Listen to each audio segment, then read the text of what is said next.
Muito boa tarde para você que está nos assistindo. Hoje, sexta-feira, gente. E ainda, né, o primeiro dia desse feriado que nós começamos agora, né, que foi decretado aí pelo nosso prefeito. Então, vamos, né, aproveitar esses dias, você que vai ficar aí no seu lar, aproveitar esses dias para se cuidar, para obedecer essas regras, né? E que tal aproveitar para meditar na palavra de Deus, para desfrutar de toda a programação aqui da IPP TV. Então, seja bem-vindo ao nosso programa dessa tarde tão especial. O tema de hoje é o problema do mau testemunho. Gente, eu vou te dizer hein, que qualquer evangélico já ouviu essa expressão sobre o mau testemunho, né? Já ouviu alguém comentar, nossa, fulano tá dando um mau testemunho. E esse tema é tão atual, é tão presente, que faz parte de muitas pregações de pastores sobre essa questão do mau testemunho. E a gente sabe, a Bíblia alerta para a gente ter cautela, né, tomar cuidado para não causar escândalos, porque muitas vezes, né, o descrente, aquela pessoa que não é cristã, que não conhece a palavra, ela fica ali, ó, de olho, só esperando um vacilo para soltar algum comentário. Então é tão fundamental que a gente cuide. Mas eu não tô dizendo que tem que cuidar só porque o outro tá vendo, não é só isso, é muito mais do que isso e nós vamos entender hoje com a ajuda do Samuel Lopes, que está aqui com a gente para esse bate-papo. Olá, boa tarde, Samuel. Olá, Tainá, olá, você que está nos assistindo aí, que Deus fale grandemente aos nossos corações hoje, né? Esse tema bastante atual e importante para todo cristão, que ele possa se esmerar em entender bem a preocupação e o problema do mau testemunho. E ser bênção, né? Ser bênção onde ele estiver. Então, vamos nessa. Exatamente. E aí, quando a gente fala de mau testemunho, a gente fala, ai, mau testemunho. Como assim mau testemunho? A gente precisa primeiramente entender qual que deve ser o nosso testemunho, né? Qual que é a forma correta, como que tem que ser o testemunho cristão. Porque aí fica mais fácil a gente entender o que não é legal. Exatamente, Tainá. Talvez quando a gente fale sobre testemunho, principalmente quando vai para a igreja, né? Eu vou contar um testemunho. Normalmente, as pessoas entendem testemunho como uma bênção financeira ou física, né? Que ele ganhou, alguma coisa assim. Mas esse modelo e falar sobre testemunho nessa perspectiva não é nova, né? Não é tão antiga, né? Porque a Bíblia não vai falar sobre esse tipo de testemunho. Ela vai falar sobre o testemunho como nos moldes de Atos 1:8. Atos 1:8, quando Jesus vai orientar os seus discípulos, o que ele vai falar, né? As últimas palavras antes dele subir aos céus, né? E sereis minhas testemunhas. E aí a pergunta que eu faço para você que está nos assistindo, o que é ser testemunha, né? O que é o testemunho cristão? E a Bíblia, nesse texto, vai falar que é anunciar a Cristo. Então, as pessoas entendem hoje, interpretam mal essa palavra do testemunho, né? É anunciar a Cristo, é falar sobre Cristo, não contar uma bênção financeira, uma solução de um problema e tal. Isso é importante, né? Vendo a mão de Deus, cuidando do seu povo. Mas a gente tem que focar no que, de fato, a Bíblia vai ensinar sobre testemunho. E uma outra perspectiva e essa que nós vamos falar um pouco hoje é do testemunho de vida. Como a sua vida está refletindo a Cristo. E aí é um terceiro entendimento sobre o que é testemunho. Então, isso é bastante importante nós frisarmos, entender qual é e qual deve ser o testemunho, ou seja, o exemplo de vida, a postura de vida do cristão em meio aos colegas de trabalho, ao trabalho propriamente dito, né, a família, a igreja, a sociedade como um todo. Exatamente. Então, isso vamos tentar traçar um pouco, né, no programa de hoje, mas é bom ficar claro, né? Contar testemunho é algo relativamente novo. Contar testemunho no sentido de bênção, né? E não é assim que a Bíblia ensina. A Bíblia ensina que o testemunhar, é falar sobre algo. É ser uma terceira pessoa, né? Como quando se pesquisa sobre a palavra testemunho, né? Aqui em Atos 1:8 vai na perspectiva de um mártir, né? Mas também a gente significa que essa pessoa é uma terceira pessoa que viu algo, que vai testemunhar sobre aquilo, que vai enfatizar, olha, eu vi, aconteceu dessa forma. Então, esse deve ser o testemunho cristão. Muito De bom. testemunhar. Olha Sobre o quê? só. Sobre as verdades do evangelho, sobre o que ele viu. E quando João vai falar isso para a igreja lá na primeira carta, né? Ele testemunhou ali sobre Jesus. Ele falou assim, lembra o que a gente falou sobre o verbo, tal, que a gente viu, a gente apalpou, a gente ouviu das verdades dele. Ele é a vida, ele estava com o Pai, ele estava testemunhando. A gente olha, por exemplo, a carta de Atos, Pedro, por exemplo, no capítulo 2 mesmo, a partir do versículo 14, a gente vai ver o discurso de Pedro. É Pedro o quê? Testemunhando. Então, Muito bom. É bom a gente atentar para essas questões, né? E aí você me despertou aqui um raciocínio que é muito interessante. Quando a gente fala de testemunhar, não é só o ato de... É mais o ato também de falar, né? Em si, de ser testemunho. E aí, como a gente fala, né? A Bíblia é a palavra de Deus, ela é viva e ela é transformadora.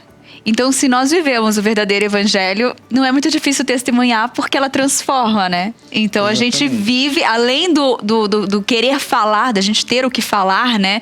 De testemunhar, a gente tem a nossa vida que ela está sendo transformada pela palavra. Então, naturalmente, a mudança vem. Exatamente. E eu me recordo, Tainá, conversando com um pastor lá de uma pessoa, aí...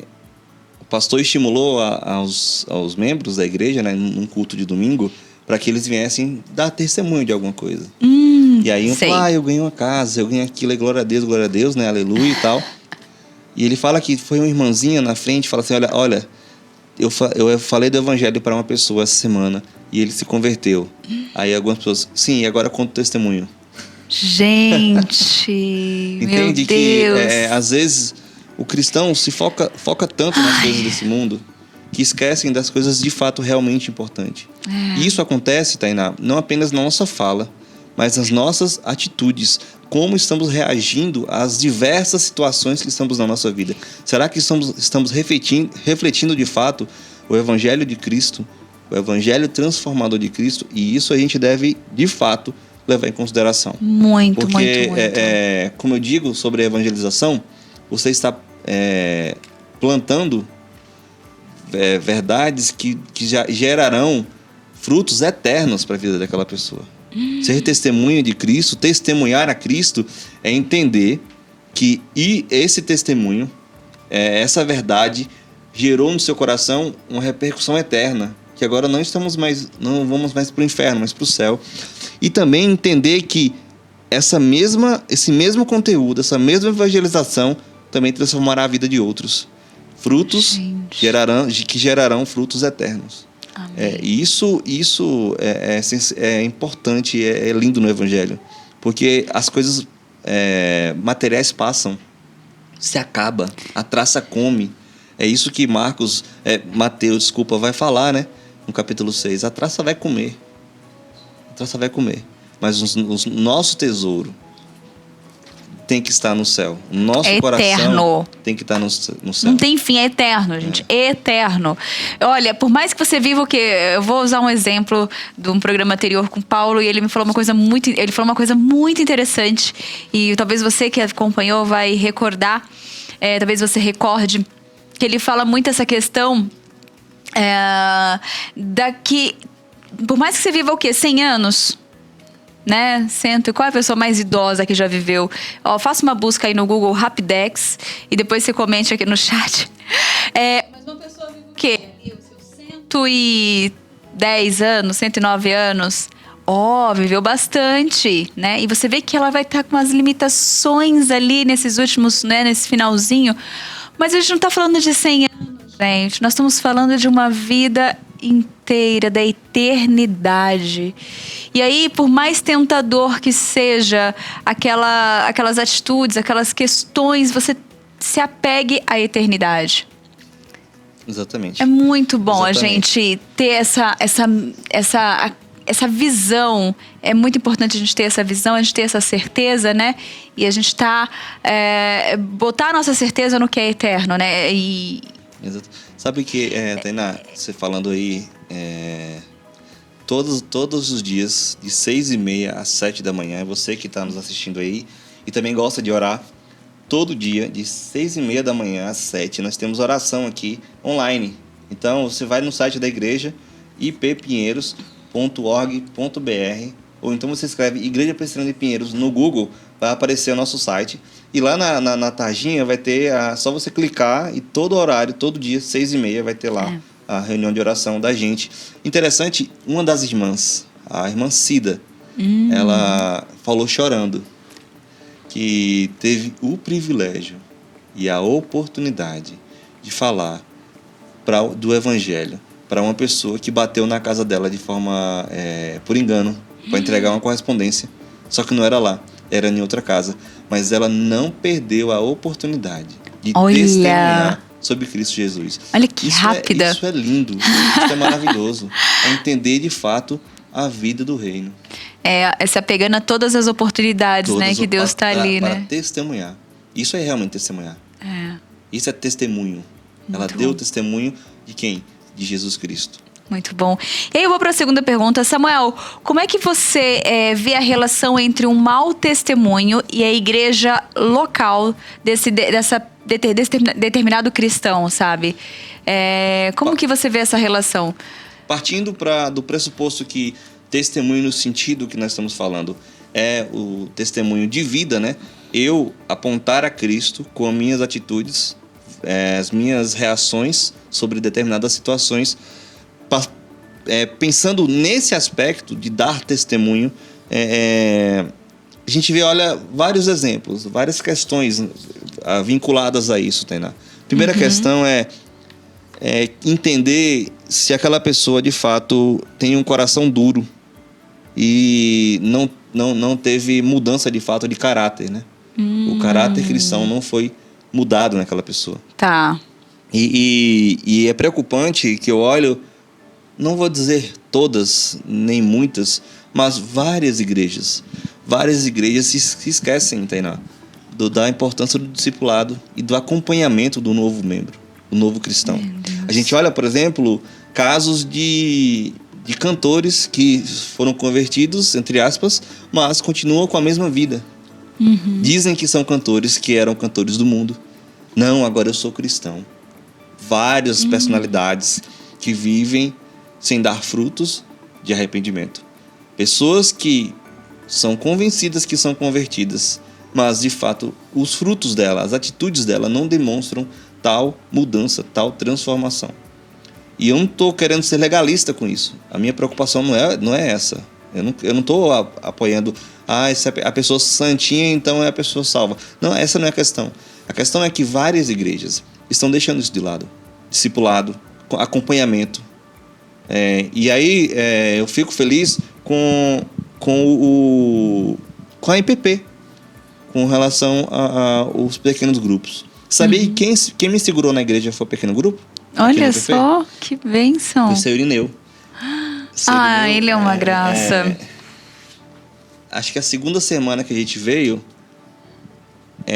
pra cá e tal, gostou, veio a segunda semana. E aí, vamos ver o pequeno grupo, se tem algum perto de casa?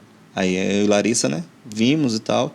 Mandamos mensagem, na época era o pastor Valcimei que estava tomando conta dos pequenos grupos. Sim. E aí ele falou assim, eu vou passar o contato do presbítero que tem um grupo perto da sua casa. Na mesma hora o presbítero me ligou, queria marcar para me conhecer pessoalmente, conhecer Larissa. E foi dessa forma que a gente foi entrando na igreja, né? Fomos acolhidos demais. Olha esse cuidado, né? Exatamente. Então, pra gente foi importante, né? E não apenas isso, né? Eu fico feliz, que eu ainda continuo no grupo do Serineu. Tem dia que eu falto. Mas eu continuo no grupo do Serineu. E eu fico feliz porque eu posso servir lá e eu aprendo com ele. Pela experiência de vida dele. Pela a sabedoria que ele adquiriu durante o decorrer da vida. E não apenas ele, mas também os meus irmãos. A gente trabalha, Tainá, e a gente fica feliz, porque um admoesta o outro, um vive a vida cristã junto com o outro. Então, isso é importante. Mas várias igrejas não têm esse grupo cuidado, desse. né? Isso, exatamente, para ter esse cuidado maior sobre o membro. Porque, infelizmente, porque pastor não é super-humano. Não tem condições, por exemplo, de pastorear mais de 2.000 Gente, pessoas. não É tem difícil. como, é difícil. Então, o pequeno grupo veio para abraçar, para dar esse alento. São os bracinhos da igreja, né? Mas isso é discipulado, né? Não é um curso de discipulado. Como muitos querem ensinar, ele é um curso. Apesar do EAD ter o curso de discipulado, nosso foco é preparar você para cuidar de gente. Cuidar de gente, conhecimento bíblico, entendeu? Gente, que privilégio, né? E é bem isso, sabe, Tainá? Muitas igrejas, infelizmente, não têm esse cuidado com relação ao discipulado. E talvez esse membro não seja só culpa dele, esse mau testemunho, mas também porque a igreja não o preparou, não o ensinou. Porque o que Mateus 28 vai nos ensinar?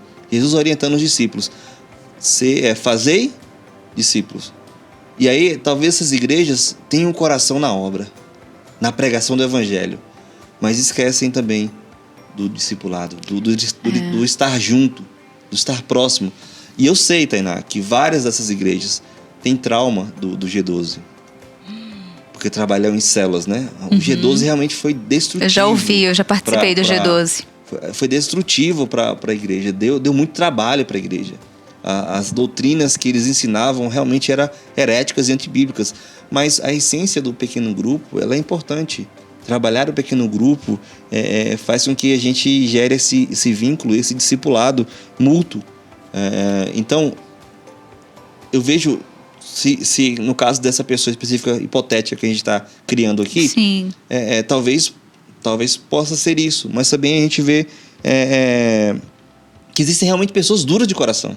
Foram orientados, acompanhados, discipulados, mas é dura de coração. É dura de coração. Não entende o seu papel no reino de Deus. E às vezes gera escândalo, gera problemas para a igreja, coisas que não precisaria acontecer. Mas o mau testemunho dessa pessoa fez com que muitas outras vissem de forma mais... o cristianismo, o cristão, de forma bem afastada. Eu não quero para mim. E aí me lembra uma coisa, Tainá. Uma política cristã estava dando uma palestra e aí ela contou lá a história que tinha uma menina que chegou nela: olha, eu achava você tão inteligente, mas aí eu descobri que você é cristã. Aí ela: mas qual é a relação de uma coisa com a outra? Então, é a percepção equivocada das pessoas com relação ao cristão. E talvez, Tainá, sejam de fato culpa, ou então, não vou colocar a culpa toda no mau testemunho, mas talvez uma parcela dessas pessoas que não entendem o evangelho de fato, o cristianismo de fato, porque veem em muitas pessoas o mau testemunho. Eu ia falar isso agora. Você vê, vamos colocar aí nas produções telenovelas, né, nessas coisas, como eles fazem uma caricatura, né, da pessoa cristã, né, uma pessoa caricata. E aí eles pegam justamente aquele perfil que de fato não é bem um bom testemunho, não dá realmente um bom testemunho, exatamente, né? Uma pessoa legalista. E aí como que você é legalista no mundo caído, onde nós somos pecadores e nós vamos vacilar? Então, se você é muito legalista, se você grita isso aos quatro cantos, faz questão de mostrar. Gente, no primeiro vacilo. No primeiro vacilo, o mundo, a pessoa ali vai apontar o dedo, vai falar: olha, o crente. Ele vacilou. Então é por isso que a gente tem que ter ponderação, tem que ter muito cuidado com o nosso testemunho, né? A gente tem que estar em alerta nessa questão. Ser discreto. E ser discreto não é se calar, que é isso que você falou. Né? Você deu o exemplo da irmã Cida, que ela aproveitou a oportunidade para falar do amor de Deus. Olha só como ela eu falo que é ousadia, né?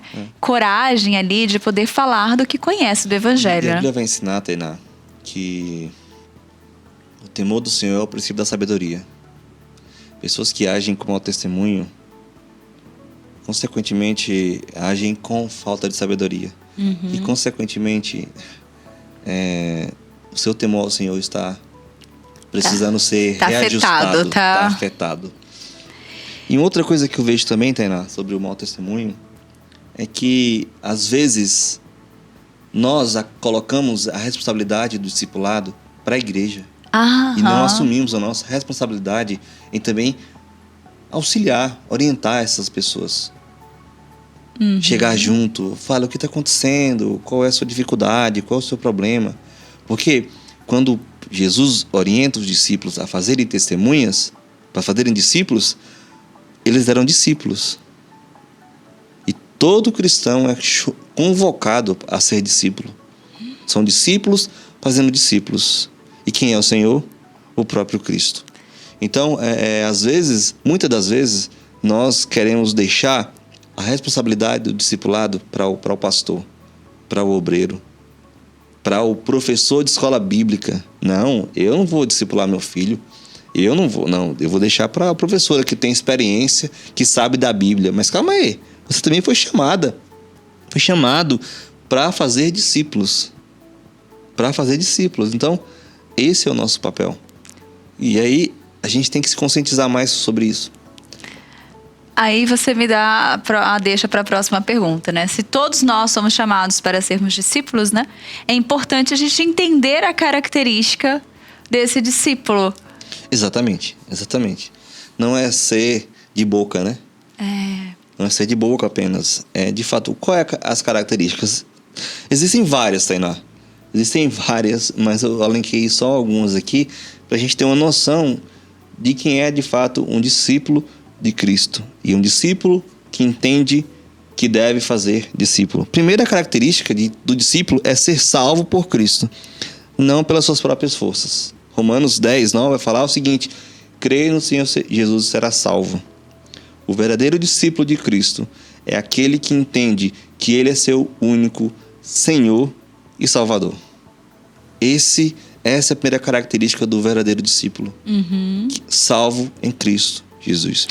E aí, entenda bem, não é por obras, não é pelas minhas próprias forças, porque eu sou mais bonito, eu sou um galã, ou eu sou inteligente, eu sou um gênio, não. É em Cristo. Porque em Cristo, todo mundo se iguala na mesma coisa, nada. Gostei desse. Todo mundo se iguala ou a mesma nada. Coisa. A mesma coisa. Nada. Exatamente. E aí os méritos não são nossos, são do próprio Cristo. Então, nesse aspecto, é Ele que nos convoca, que nos conclama a sermos discípulos dele. Mas também, o verdadeiro discípulo compreende que era escravo do pecado, mas agora é escravo de Cristo, é escravo da justiça. Uma coisa interessante que meu pai fala, Tainá, ele falou o seguinte uma vez: olha, quando eu não era da igreja, quando eu não fazia questão, não tinha tempo ruim para mim para eu ir atrás de mulher. Eu andava 1 quilômetro, 2, 3, para mim não importava. Se eu estava querendo ficar com aquela mulher, eu ia. Então, por que com Cristo eu não vou fazer o dobro? Olha só. Sendo salvo, eu não vou fazer o dobro. E exatamente isso aqui, Tainá. Eu era escravo do pecado. Mas em Cristo agora eu sou escravo, servo de Cristo. Então, quando eu era escravo do pecado, fazia as coisas que me davam prazer, porque agora que Cristo me dá prazer e dá prazer para todos os cristãos, eu não vou fazer muito mais. Eu não vou viver de forma que o nome dele seja glorificado muito mais. É a percepção, Tainá, de que eu agora não sou meu. Um pastor vai dizer que perguntaram para ele por que o seu ministério é tão próspero. Pastor, eu esqueci o nome do pastor. Ele falou, porque pastor tal morreu faz uns anos. Foi quando ele foi convertido. E aí, a partir dali, não era mais ele.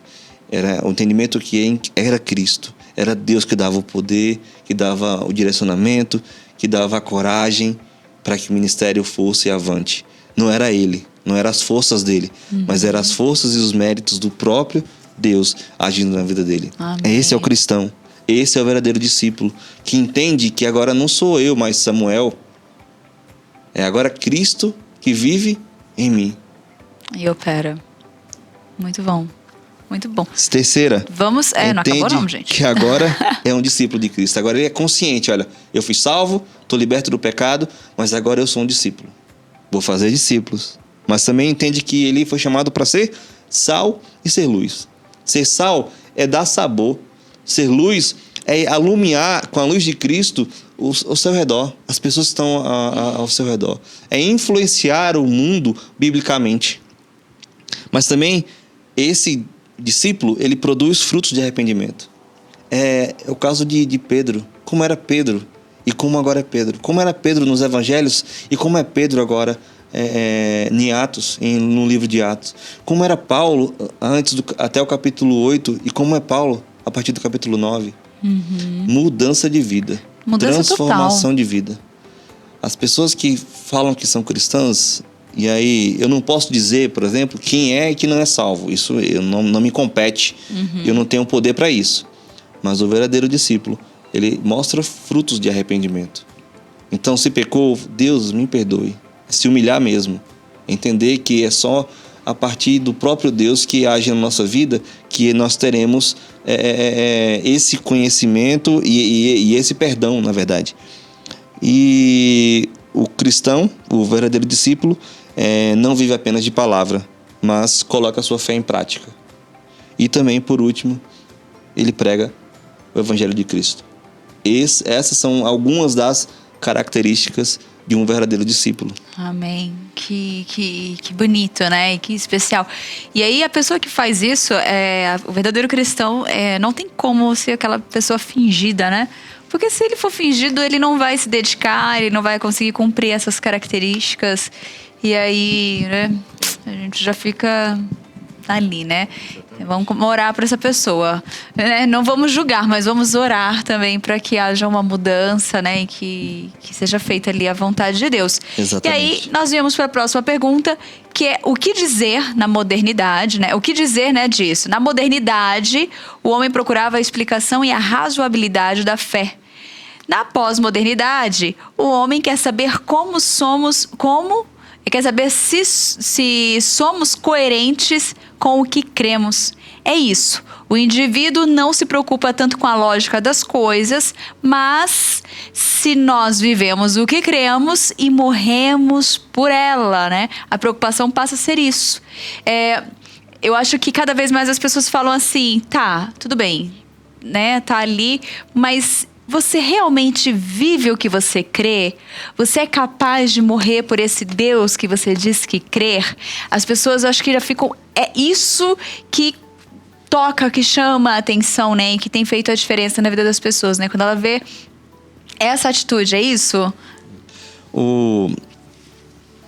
Quando no seminário, né, o professor estava ensinando sobre a história das missões. E ele citou o caso da Europa, né? Muitos países ali na Europa são considerados países pós-cristãos. E aí eu perguntei, pastor, mas como testemunhar sobre Cristo em um país pós-cristão? Aí ele, de várias coisas que ele falou que testemunhar não apenas com palavras, mas com a própria vida, com a própria transformação que o Evangelho traz para a vida do cristão. Testemunhar, Tainá, não apenas com palavras, mas colocar a nossa fé em prática. Apresentar o Evangelho de Cristo também na nossa vida. Porque não adianta nada eu falar que sou algo e de fato eu não sei.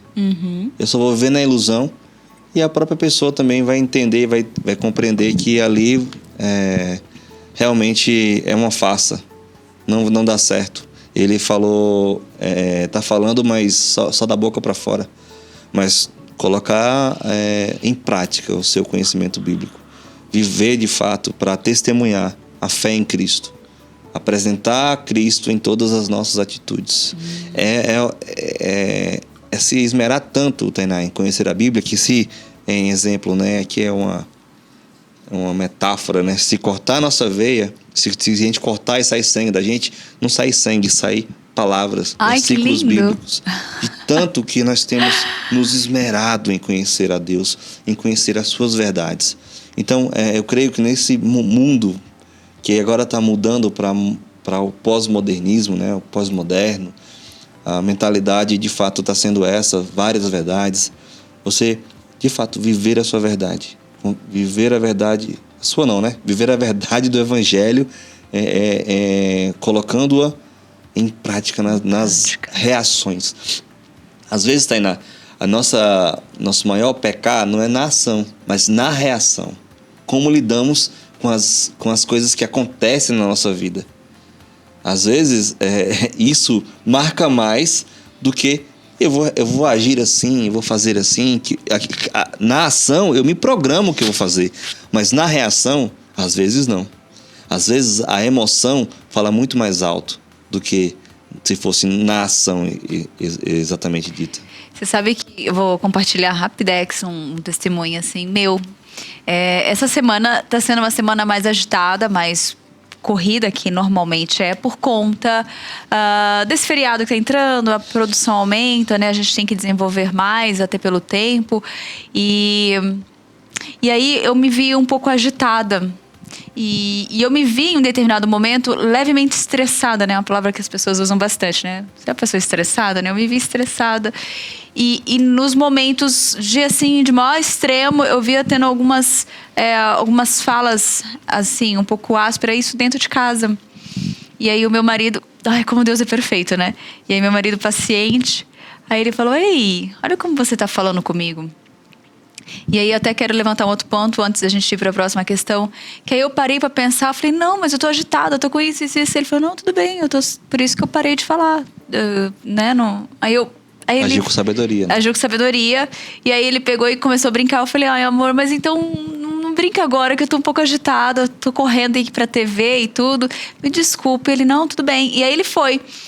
E aí depois, naquele momento, vindo pra TV, passou um filme na minha cabeça e eu falei assim, Deus, eu tô fazendo um trabalho que eu gosto, tô num lugar que eu gosto, minha família me apoia, é corrido, tá puxado, não é só pra mim, é pra todo mundo. Ele também tá trabalhando em casa, ele tá tendo que lidar com diversas questões.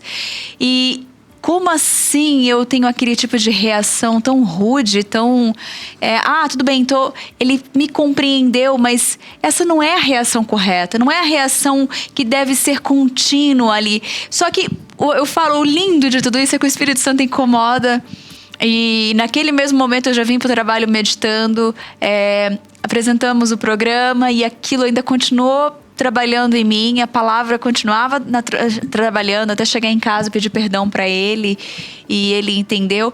Mas quantas vezes a gente não faz isso em várias situações? Às vezes a gente repete e talvez seja realmente um ponto mais difícil de ser trabalhado, mas a gente tem esses tipos de atitudes e olha o testemunho que a gente está dando, né? E o maior desafio, muitas vezes, do testemunho não é só para fora de casa, para fazer bonito, quem vê de longe, né? E fala, nossa, olha aquele casal, olha como a Tainá é calma. Eu falo, não, gente, não sou calma. Gostaria, melhorei bastante, eu confesso, eu percebo, a gente tem que reconhecer também, dar esse testemunho que Deus tem trabalhado, mas é muito ainda por fazer.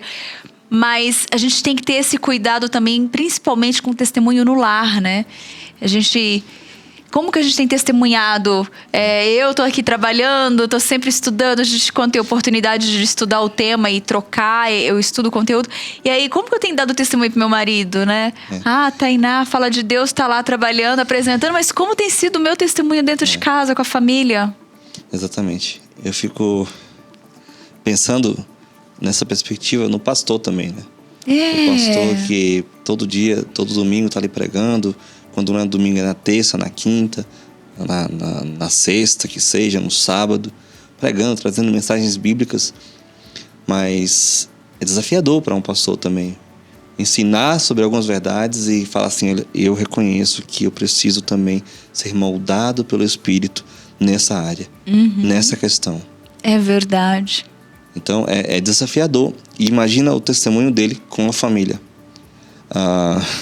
Tem uma história, eu não sei se é verdade, mas o menininho chegou para o pastor e falou assim, eu amo quando meu pai vem para a igreja.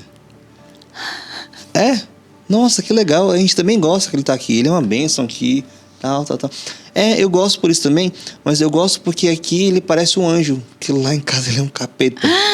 Que terrível, gente, que tristeza, Então, né? imagina, Tainá, é desafiador mesmo. Eu fico impressionado com algumas histórias de filhos contando sobre seus pais, pastores. Tem uma história em especial que eu gosto de contar, sobre um pastor teólogo bastante conhecido aqui. E aí a filha dele falando sobre ele, falou o seguinte: eu só sei que meu pai peca porque a Bíblia diz.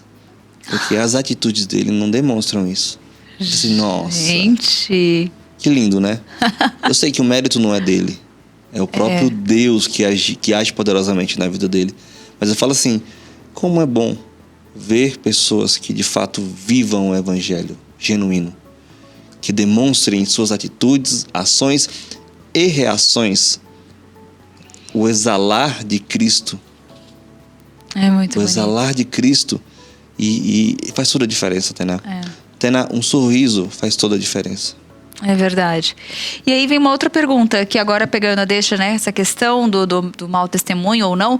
A gente sabe que quando há poucas críticas, né, para as outras religiões, quando elas cometem algum deslize, já temos exemplos aí, né, que em rede nacional acontecem algumas coisas e vazam, e aí todo mundo vira aquele burburinho, mas depois passa, tudo bem, parece que nada aconteceu, vida que segue.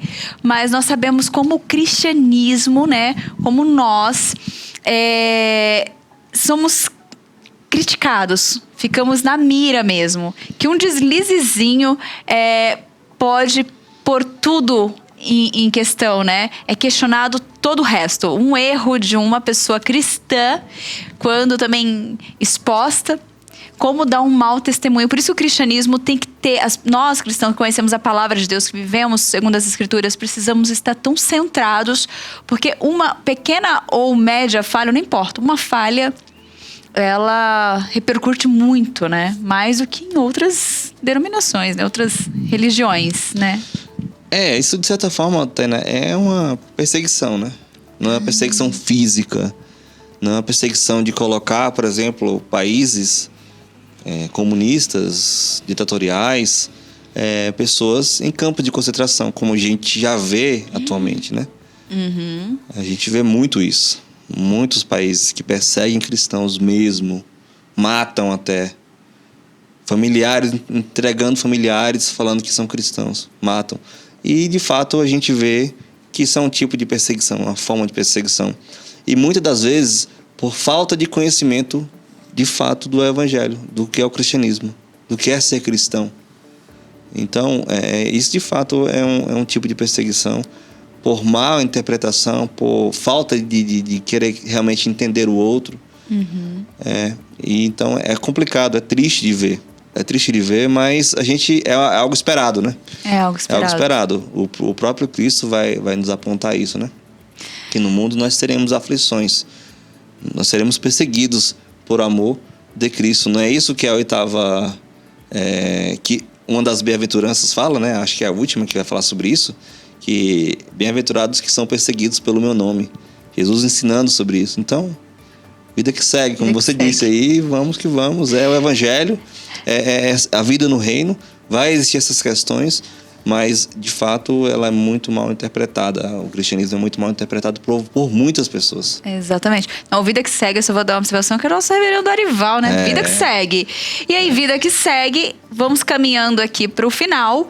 E eu quero saber quais são os benefícios de um bom testemunho. Porque nós falamos como o mau testemunho repercute, como isso é ruim, mas para a gente permanecer, você aí, cristão, você aí, irmão, que tem se mantido bonitinho, orado e tem buscado tanto, né? Ser cada dia melhor, né? Que Deus trabalhe essa transformação da mente e do coração. Quais são os benefícios? Tainá, tem vários. Tem vários, mas eu trouxe 3 aqui pra gente pensar um pouquinho.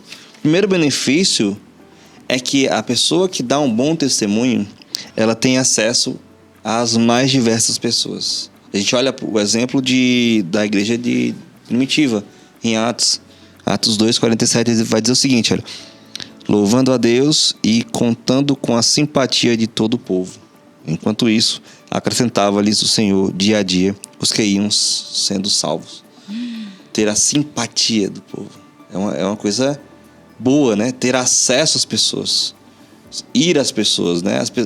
Não ter nenhum tipo de barreira com as pessoas, né? Dar o bom testemunho, de fato, beneficia nesse aspecto, né?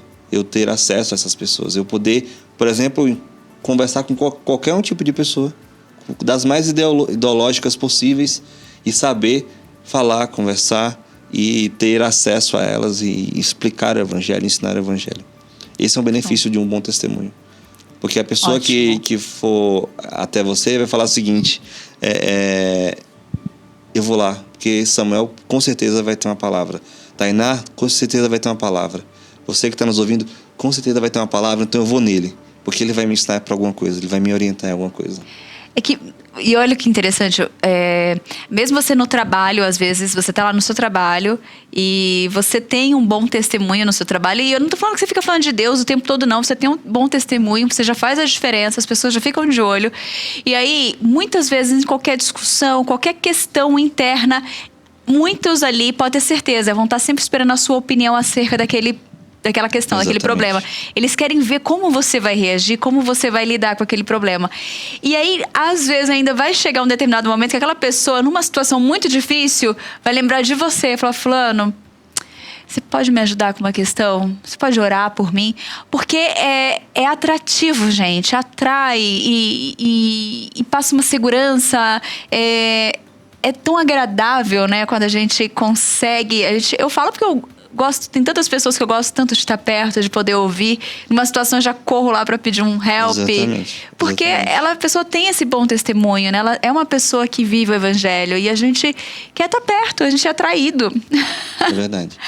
A segunda característica, o segundo benefício, é que essa pessoa, ela não é envergonhada diante dos outros e nem cai na cilada do diabo. Paulo vai orientar Timóteo quanto a isso, quanto ao bom testemunho, a dar o bom testemunho, para não cair, para não ser envergonhado pelos outros. E uma pessoa que dá bom testemunho é sábia. Ela sabe lidar com todas as situações. E por último, a sua vida reflete a luz de Cristo. Ela entende que ela morreu para ela. Agora, ela deve refletir a luz de Cristo. Porque Jesus vai ensinar lá em Mateus: vocês são a luz. Vocês não vão chegar a talvez um nível, um dia você chegue à luz. Não. O texto vai ser bem enfático. Vocês são. Então, o verdadeiro discípulo e que dá o testemunho vão refletir a luz de Cristo. E refletindo a luz de Cristo, ele vai mostrar a solução dos problemas, do problema maior do homem, que é o pecado, que é o inferno. Ele vai conseguir. Ele vai trazer uma mensagem de paz para aquele coração. Amém. Então, a pessoa que dá testemunho, ele sabe que não é mais ele que vive, mas que é Cristo que vive nele. E partindo desse entendimento, ele vai viver uma vida que agrade a Deus, não que agrade a si mesmo. Amém. Talvez ele vá para um local, viva uma coisa que ele não tinha planejado, mas ele sabe que foi Deus que o direcionou. E ele vive feliz, apesar das circunstâncias, sabendo que ele está refletindo a luz de Cristo aonde está passando. Muito bom mesmo. Obrigada pela palavra hoje, obrigada por esse ensino compartilhado aqui com a gente, esse estudo. Eu quero chamar o desenho do dia pra gente... Tá bom, vamos lá. Refletir um pouquinho. Ver se eu consigo... O domingo nos lembra que há um céu. A segunda nos lembra que ainda não estamos lá. É o nosso dia a dia. Nosso dia a dia. É o dia a dia de crescimento, né? Domingo, nossas tarefas. Exatamente. Domingo é ok, né? A gente vai estar na igreja, vai estar todo mundo bonitinho, bem, né? Aquele dia que todo mundo se preparou para estar. Verdade. Mas o dia a dia, segunda-feira, já começa o pós-domingo, né? A nossa prática no trabalho, na escola, na família, em casa. Você sai da igreja ali, ou hoje o culto em casa, você termina, amém, Senhor. E aí, de repente... Vamos viver o que está sendo ensinado. Agora é pôr em prática. É o tema do ano passado que eu gosto de repetir ele. Vivendo que crendo. Eu amo esse tema. Vivendo o que cremos. Você sabe que esse tema vai ser o novo programa do reverendo Arival e do reverendo Hernandes, né? Sério? Vai inaugurar agora. Nossa, sensacional. Agora, no mês de abril já. Caramba. Já começa o programa novo aqui, hein, gente? Benção, Se que preparem, benção. Eita, vivendo spoiler, o que cremos. Spoiler ao vivo. Spoiler ao vivo. Muito bom. Samuel, tem uma participação da Marcela Mello, nossa irmã Marcela Mello, na verdade irmã de Marcos Mello, direto lá do Nordeste, e nossa irmã em Cristo, né? Vou colocar aí, deixar claro. E ela gravou um vídeo pra gente muito especial também, colaborando com esse tema de hoje. Ai, que legal. Vamos lá.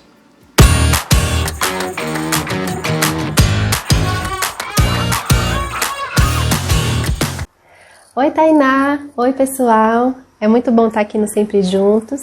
E hoje a gente vai falar rapidinho sobre um tema muito interessante. O problema do mau testemunho. Você sabe quais são as implicações quando você dá um mau testemunho? A palavra de Deus diz que o Senhor tem muitas promessas para nós. Mas essas promessas não são apenas promessas de bênção. São também promessas de julgamento para quem não amar ao Senhor com todo o seu coração. E quando nós damos um mau testemunho e dizemos que somos cristãos, não estamos obedecendo a Deus e fazendo o que lhe agrada. Portanto, não estamos amando a Jesus com todo o coração. Então, primeiro, as implicações são para você, são pessoais.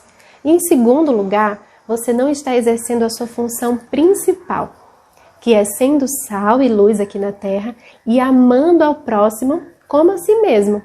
O Senhor nos deu 2 principais mandamentos: amar a Ele com todo o nosso coração, com todo o nosso entendimento e amar ao próximo como a nós mesmos. E quando nós estamos dando um mau testemunho, estamos pecando contra o próximo. Estamos fazendo as outras pessoas acabarem pecando também.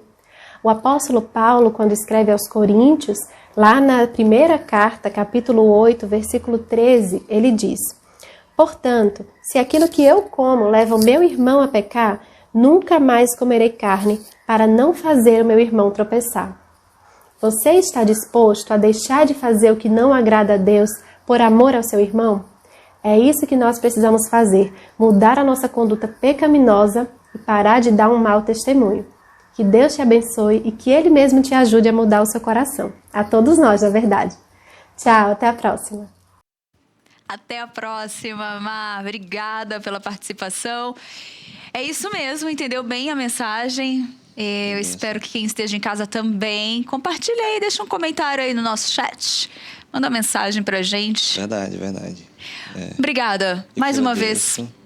Foi muito bom estar aqui com você e que esses dias possam ser dias de paz, que Deus, a gente possa continuar orando, né, pelo nosso país, pelo mundo em si, né, essa pandemia. Que Deus possa colocar a mão e que nós possamos, que esse momento possa passar logo para a gente retomar a nossa vida de forma integral e continuar a nossa vida cristã vivendo o que crendo e pregando o Evangelho. Muito bom mesmo. Samuel, um ótimo final de semana aí, que Deus te abençoe. Amém. Deus abençoe, Tainá. Tchau, pessoal. Deus abençoe. Até semana que vem. Semana que Deus vem. quiser, hein? Amém. Calma. Olha, eu sempre despeço e seguro a pessoa, né? Vamos assistir agora, gente, um vídeo do nosso reverendo Paulo Júnior. Ele também fala sobre esse tema e ele fala como que a gente evidencia o mau testemunho. Nós já falamos aqui, mas ele só vai reforçar. Agora, como eu faço para saber se eu sou cidadão deste reino? Súdito desse reino? Se de fato eu ingressei nesse reino? Você vai me dizer, é porque eu congrego na Presbiteriana de Pinheiros. Não. Eu sou cidadão do reino porque eu desci as águas. Ou porque eu fiz a minha profissão de fé. Não. É porque eu tenho dons. Falo até em línguas estranhas. Mas muito estranha. Você precisa ver. Não. Qual é a evidência que você integrou no reino? É que você passou por metanoia. Metanoia excede e transcende a religião, a liturgia, os votos. É uma obra sobrenatural, ok? Então essa é uma evidência. Agora, como eu sei que eu passei por metanoia? Mateus capítulo 5, as bem-aventuranças. Não, mas não entendi. As bem-aventuranças são características do verdadeiro crente. O crente não deve buscar ter as bem-aventuranças. O crente é obrigado a ter as bem-aventuranças. São 8 bem-aventuranças. O que são? 8 características do crente. Mas são 8 características de uma categoria de crente. Deve ser para o pastor Hernandes, para os bispos, para as autoridades. Não. As bem-aventuranças são características de todo e qualquer crente. Todo crente possui as bem-aventuranças. Ah, tá. E quantas bem-aventuranças? Eu devo ter umas 3, o outro tem 2, o outro tem 5, um tem 1. Não. Todos os crentes devem possuir todas as 8 bem-aventuranças. Então são características que todo crente deve possuir e todas as bem-aventuranças. Não existe, eu sou manso, mas não sou pobre de espírito. Sou pobre de espírito, mas não sou misericordioso. Não. Então, as bem-aventuranças traçam o perfil do verdadeiro crente. Você quer saber se é crente ou não? As bem-aventuranças são um teste que validam a nossa conversão. E está faltando isso aqui, gente. Está faltando na Igreja de Cristo os bem-aventurados. Está faltando regeneração. Está faltando novo nascimento. O que eu estou vendo é igreja demais, crente demais, culto demais, mas não estamos vendo veia, fibra, nascimento. As bem-aventuranças falam de alienígenas, é isso que nós somos. O que nós estamos vendo é igrejas terrenas demais. Você conversa com o crente, mas dá uma canseira. Parece que está conversando com o Faustão, com o Gugu, com o Ratinho. Gente do céu, não abre a boca não, filho, é cada canseira. Irmão, apesar de eu ser novo, eu conheci crente à moda antiga, crente raiz, crente que nas veias fervilhava o sangue do Senhor Jesus, crente mesmo, que não negava a sua fé, gente estranha, gente alheia a esse mundo. Quando eu falo alienígenas, é que não é da terra. Quando Jesus fala para Nicodemos, é necessário nascer de novo, ele usa a palavra grega, genes anoten, nascido do alto. Em 1 Pedro 3 diz que é nascido uma nova natureza, uma natureza regenerada. Então, seja, Pedro fala da nova natureza e João fala da origem. Pedro fala anagenesis, nova criatura. João fala genes anotem, nascido do alto. Ou seja, temos uma nova natureza que não vem da terra, vem do alto. Agora, como eu sei que eu recebi essa natureza? Primeiro, bem-aventurados os humildes ou pobres de espírito, porque deles é o reino de Deus. Primeira característica do salvo, do verdadeiro, do crente raiz, do crente, porque tem o crente e o crente. Crente está em extinção. Primeira característica, ele é pobre de espírito. Que é isso? Eu não vou ter muito tempo, mas eu vou resumir neste hino. Nada trago em minhas mãos, só em tua cruz me apego. É aquele que não confia nas suas obras, nem nos seus méritos, para ser salvo.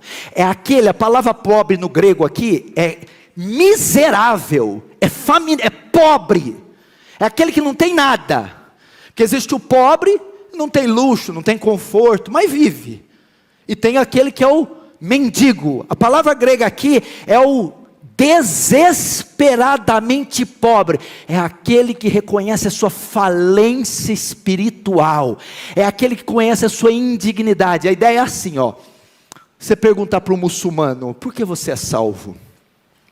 Por que você é aceito por Alá? Porque eu observo o Corão, sigo as suas tradições e faço todas aquelas aberrações lá, ok? Pergunta para o católico,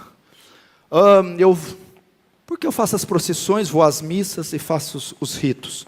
Ok. Pergunta para o espírita: por que a reencarnação? Você perguntar para um crente: e você? Por que você é salvo? Bom, sou um pecador, não mereço ir para o céu, não sou digno, e tudo que eu faço é trapo de imundícia. É só pela fé, e pela fé somente. Eu vou para o céu baseado nos méritos de outro. Nada trago em minhas mãos. É o publicano e o pecador batendo no peito: tem compaixão de mim, pecador. É aquele que não é arrogante. É aquele que sabe da sua insignificância. O tal do crente arrogante está na moda. Crente soberbo, autossuficiente, ensimesmado, Senhor da glória. O verdadeiro não. O verdadeiro sabe quem é. Sabe de onde Deus tirou ele. Sabe do que ele é feito. Por isso ele não se orgulha. Paulo diz assim: se for para me gloriar, me gloriarei na cruz de Cristo. Longe de mim gloriar-me em outra coisa, a não ser na cruz de Cristo, para a qual eu estou morto para o mundo, e o mundo para mim. Você tem essa característica? Sabe que só levantou hoje por causa da graça? Antigamente eu achava que eu precisava da graça e do poder de Deus para pegar a palavra. Hoje não, eu preciso da graça de Deus para amarrar um sapato. Você sabe que está vivo hoje só por causa da graça, que tem os dons que tem por causa da graça, que tem o corpo, a inteligência, o que tem pela graça, e que só Deus só te aceita pela graça. Esse é o pobre de espírito. Excelente palavra, pregação com o nosso reverendo Paulo Júnior é forte, né? Mas são temas que nos faz, e a forma como ele fala nos faz refletir profundamente. E, claro, o vídeo na íntegra você encontra no nosso canal. E nós vamos agora continuar com o nosso reverendo Hernandes Dias Lopes. Ele vai fechar o tema de hoje. E eu gostaria que você prestasse bem atenção, porque ele vai falar algo muito importante para nós cristãos. Parece-nos que um dos grandes problemas da vida cristã prática é relacionamento. Sobretudo agora, nesse período de pandemia, temos escutado notícias, temos lido sobre isso, recebido informações a respeito disso, contatos a respeito disso, que muitas famílias estão estressadas, muitas famílias estão com os nervos à flor da pele, muitas famílias estão num momento de grande dificuldade, porque não conseguem conviver, não conseguem se relacionar harmoniosamente. Então, esta é uma palavra também para o seu coração, nesse sentido. Primeira indumentária que nós temos que usar, Paulo diz aí: revesti-os, pois, como eleitos de Deus, santos e amados. Ele está pressupondo que você é um eleito de Deus, que você é uma pessoa amada por Deus, que você é uma pessoa santificada pelo Espírito Santo de Deus. Então, a primeira coisa que você tem que ter: eternos afetos de misericórdia. E eterno afeto de misericórdia é quando você olha para o outro, não como juiz, para sentenciá-lo, para condená-lo, para pisar nele porque ele fracassou, porque ele errou, porque ele caiu. Mas ternos afetos de misericórdia significa você lançar o seu coração na miséria do outro e levantá-lo. Nós estamos vivendo uma época dificílima no Brasil. O Brasil está completamente radicalizado. As pessoas estão com a espada na língua, condenando uns aos outros, chamando uns de fascista, de nazista, de esquerdista, de direitista, disso, daquilo outro, e a situação está ficando cada vez mais complicada nesse país. E é nesse momento que você, como um eleito de Deus, em vez de entrar e engrossar as fileiras daquele que tem na língua uma palavra de juízo e de condenação do seu irmão, do seu próximo, você vai ter uma atitude de misericórdia para levantá-lo, socorrê-lo e assisti-lo nas suas fraquezas. Que palavra, né? Gente, não tem como a gente não se emocionar, a gente não sentir a vontade de querer fazer a diferença, né? De querer que Deus nos mude por completo, nossa mente, nosso coração, para que possamos sermos melhores, né? E podemos dar um bom testemunho aonde nós formos. Seja dentro de casa, que para mim é fundamental, com a família, com os mais próximos, e com os de fora, que é o nosso propósito, né? Que é o propósito do que Deus pede para que nós sejamos discípulos e façamos discípulos. E como conseguir fazer discípulos se não for com uma boa atitude, com um bom comportamento, né? Com um bom testemunho, não um comportamento só para enganar, isso acho que ficou claro, mas eu digo testemunho daquilo que nós cremos e vivemos. Gente, vamos encerrar, e para encerrar eu quero falar o que bombou. Eu não posso deixar de mostrar esse post do nosso reverendo Augustus Nicodemos. Toda semana, né, ele sempre joga um pedido de oração no Instagram dele, ele põe ali a data, né, esse foi do dia 21 de março, e ele põe a data e para que todos juntos orem pelo mesmo propósito, né, jejum de oração, né, jejum e oração que ele pede. E aí, esse foi específico para o fim da pandemia, né? Ele colocou ali, orem pelo fim da pandemia, para que o processo de vacinação seja o mais rápido possível e que haja o tratamento para todos os infectados. Então foi um pedido que ele fez, mas não se preocupe, você, né, que não participou, não se preocupe, porque ainda dá tempo, você pode continuar orando também por esse mesmo propósito, mas se você quiser acompanhar, é só ir na página dele do Instagram, @Augustus, com o Augustus Nicodemos. E aí você terá com o Nicodemos, com o também, Augustus Nicodemos. Então, gente, seja bem-vindo, vá até a página dele, acompanhe os posts, com certeza você vai gostar bastante, vai aprender muito, hein? As redes sociais sendo usadas de forma positiva, de forma benéfica, de forma boa, né? Para aprender mais do Evangelho. Nós ficamos por aqui, gente, mas semana que vem, se Deus permitir, estaremos de volta. Lembrando que domingo é dia de adorar ao Senhor, mesmo que no lar, na sua casinha, reúna toda a família e juntos ali já estejam prontos para esse dia de adoração. Um beijo, fica com Deus. Se Deus permitir, segunda-feira estaremos aí. Tchau!